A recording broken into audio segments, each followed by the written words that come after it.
Let's start with Buddha tonight for dinner. We can also bring the Christian mystics over here. St. Francis of Assisi.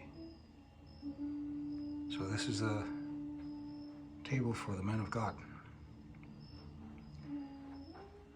Artifacts from Africa, my anthropological ethnographic work. And tonight for dinner, oh, what a treat. Seared scallops in butter, and then over homemade pesto sauce. Outstanding. Here, another Mario salad. This is a little more elaborate. It has, it's called microgreens, which is sprouts of broccoli. It has avocados, dates, cashews, pistachio.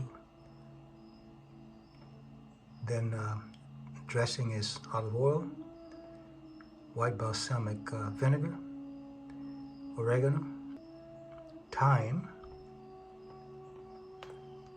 and then here, one of my favorite albariños from Celtic Spain, El Terrano 2020. So tonight we're going to be discussing what I call false humility. And what we're going to do is that the antidote for that is owning your excellence. The tribes teach you to excel, do well, be beautiful, be bright, and then to deny it or minimize it when someone recognizes it. I love your hair. Oh, that's because you haven't seen it in the morning. What a nice dress. Oh, I bought it secondhand. What a beautiful smile.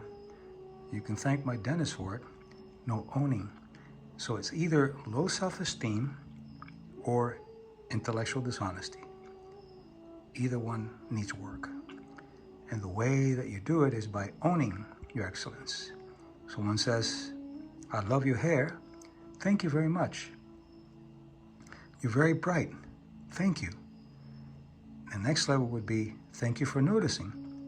And if you want to go all the way with the antidote, you can say, thank you for having such good taste. And then let people think whatever they want.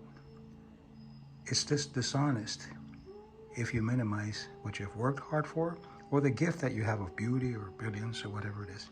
So from now on, own your excellence. No more pseudo-humbleness. It's intellectually dishonest. Enjoy. Bon appetit.